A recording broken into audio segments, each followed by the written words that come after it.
আসসালামু আলাইকুম গাইজ, আমরা আজকে আপনাদের সাথে যে বিষয়টা শেয়ার করব সেটা হচ্ছে কিভাবে ছবিতে খুব স্মুথভাবে ব্যাকগ্রাউন্ড রিমুভ করা যায়। আমরা সাধারণত সবাই ছবিতে ব্যাকগ্রাউন্ড রিমুভ করে থাকি। তো সেক্ষেত্রে দেখা যায় যে ব্যাকগ্রাউন্ড রিমুভ করার সময় আমাদের অনেক চুল দাড়ি এগুলো কিন্তু অনেক সময় কেটে যায়, ন্যাচারালি রিমুভ হয় না। তো আমরা যখন কোনো পলিগন টুল দিয়ে এভাবে কোনো ব্যাকগ্রাউন্ড রিমুভ করি তখন দেখা যায় যে চুলটা সহ কিন্তু ব্যাকগ্রাউন্ড রিমুভ হয়ে যায়। তো আমরা চাই যে ব্যাকগ্রাউন্ড রিমুভ করলে যাতে চুল কিংবা দাড়ি এভাবে ন্যাচারালি সেটা কেটে না যায়, ন্যাচারালি থাকে।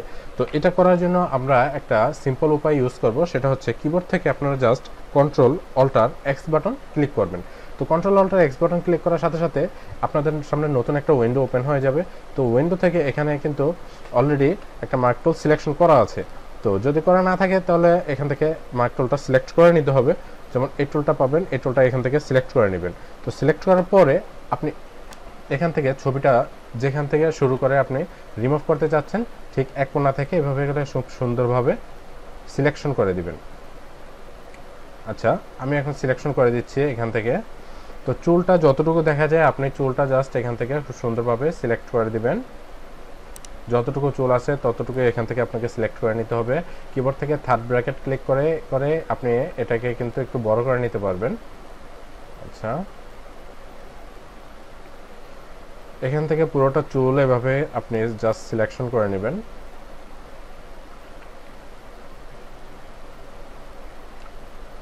আচ্ছা, যতটুকু আপনার চুল দেখা যায় ততটুকু কিন্তু আপনাকে সিলেকশন করে নিতে হবে।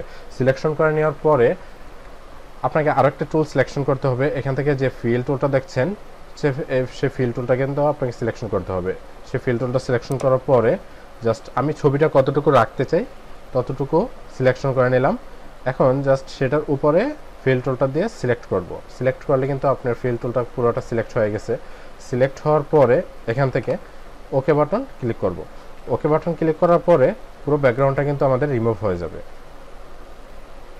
তো এখন দেখুন পুরো ব্যাকগ্রাউন্ডটা রিমুভ হয়ে গেছে, আর কিন্তু আমাদের চুলগুলো কিন্তু যে এলোমেলো চুলগুলো ছিল সেই চুলগুলো কিন্তু ঠিকই আছে। সেই এলোমেলো চুলগুলো কিন্তু একটুও কাটেনি, কিন্তু পিছনের ব্যাকগ্রাউন্ডটা কিন্তু আমাদের নেই। আচ্ছা, এখন আমাদের পিছনে একটা ব্যাকগ্রাউন্ড দিব। সে ব্যাকগ্রাউন্ড দেওয়ার জন্য আপনাকে এখান থেকে লেয়ার বাটন থেকে এখান থেকে জাস্ট নিউ লেয়ারে ক্লিক করতে হবে। নিউ লেয়ারে ক্লিক করলে নতুন একটা লেয়ার ওপেন হবে, সেই লেয়ারটাকে ধরে নিচে নিয়ে আসবেন। তারপরে আপনারা এখানে কিন্তু ব্যাকগ্রাউন্ড যে ব্যাকগ্রাউন্ডটা দিবেন সেই ব্যাকগ্রাউন্ডটা এখানে মাউসের ডাবল ক্লিক করে তারপরে এখান থেকে সিলেক্ট করে দিবেন। জাস্ট আমি যদি এখান থেকে যে কালারটা সিলেক্ট করবে সেই কালারটা সিলেকশন করে নিলাম, জাস্ট ওকে বাটন ক্লিক করব। ওকে, এখান থেকে জাস্ট আমরা নিউ লেয়ার ওয়ানটা ক্লিক করে কিবোর্ড থেকে কন্ট্রোল ব্যাক স্পেস ক্লিক করব, তাহলে কিন্তু আমাদের ব্যাকগ্রাউন্ডের সলিড কালারটা চলে আসবে। তো এখন দেখতে পাচ্ছেন যে আমাদের যে এলোমেলো চুলগুলো আছে সেই এলোমেলো চুলগুলো কিন্তু এখান থেকে রয়ে গেছে, আর হচ্ছে ব্যাকগ্রাউন্ডটা কিন্তু আমাদের রিমুভ হয়ে গেছে। তো এরপরেও আমাদের যে চুলগুলো এখানে কিছুটা ব্যাকগ্রাউন্ড দেখা যায় সেটা কিন্তু আমরা এখান থেকে ইরেজার টুলটা সিলেকশন করে ইরেজার টুল সিলেক্ট করে সেটা কিন্তু আমরা রিমুভ করে দিতে পারবো। তো এখান থেকে জাস্ট ধরে ধরে যেটা দেখা যায় আমরা কিন্তু সেটা একটু রিমুভ করে দিতে পারবো, তাহলে ছবিটা স্মুথলি আপনার কিন্তু ব্যাকগ্রাউন্ড রিমুভ হয়ে যাবে।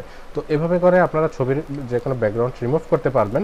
তো আশা করি ভিডিওটা আপনাদের উপকারে আসবে।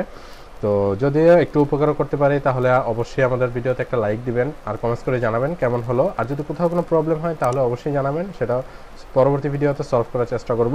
আল্লাহ হাফেজ।